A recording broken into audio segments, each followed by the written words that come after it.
Hi, middle schoolers. Thanks for joining me. I'm on page 15 of our booklet. This is session 1 of the Ten Commandments, titled Love God.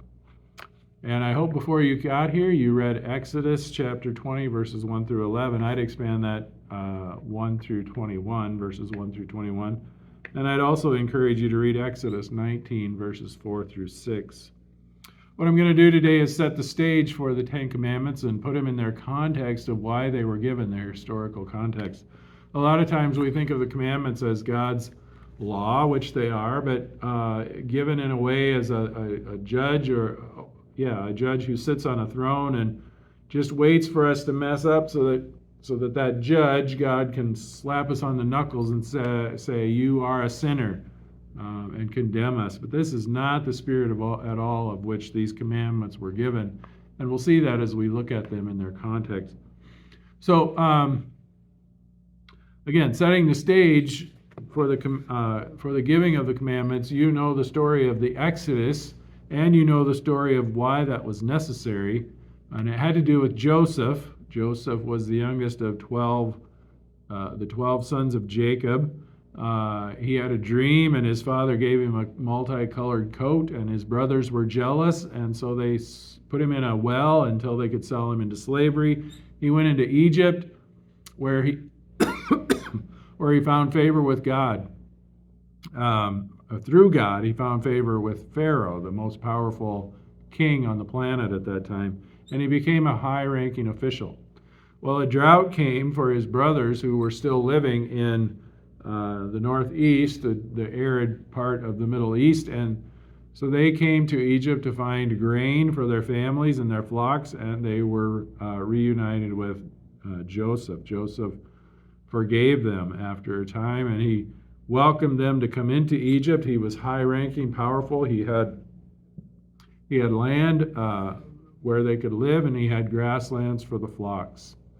After a few generations, Joseph had died, and as well as his brothers and his father, and the Pharaoh forgot who he was as the Pharaohs changed, one taking rule after another.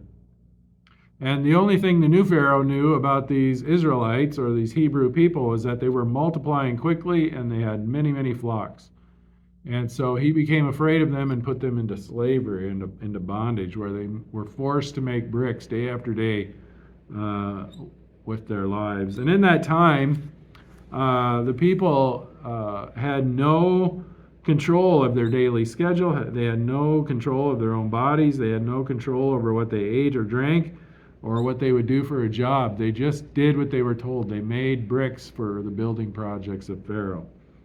And they did this for 7 days a week, 365 days a year, 52 weeks a year, for 400 years. That's 146 days.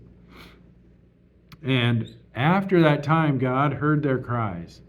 And so God sent Moses to free them from bondage.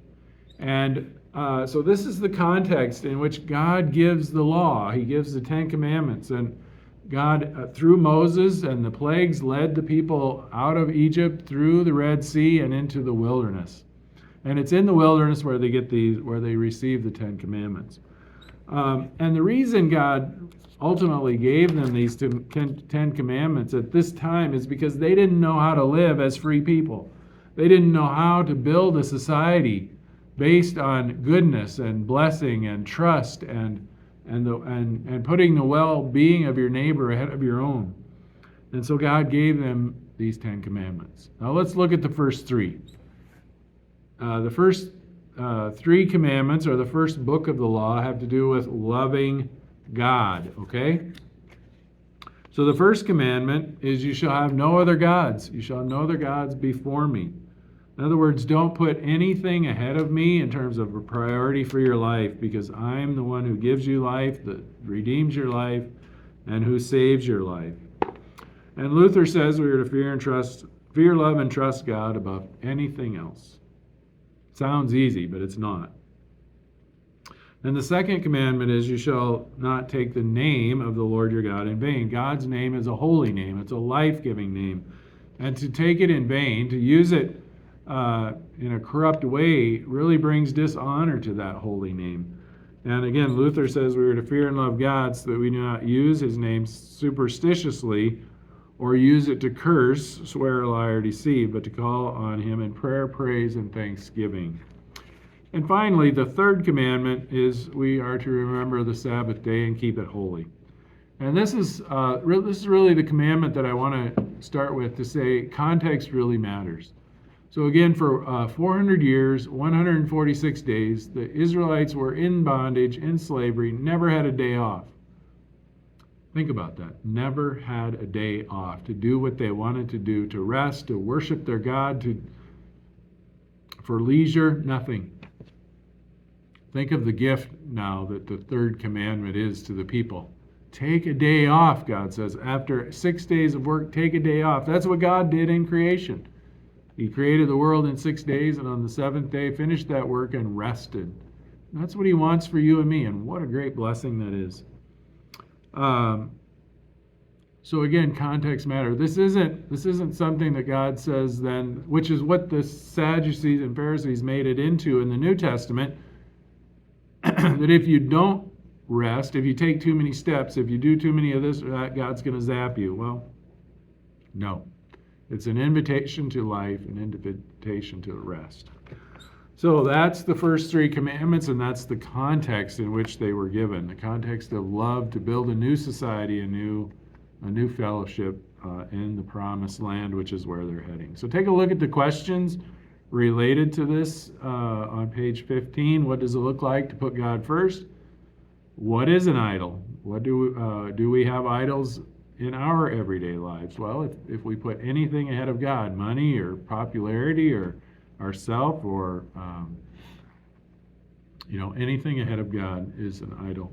Do we ever use God's name to curse or harm? What things in our lives would look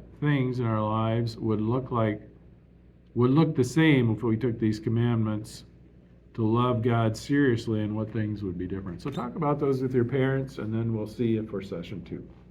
God bless.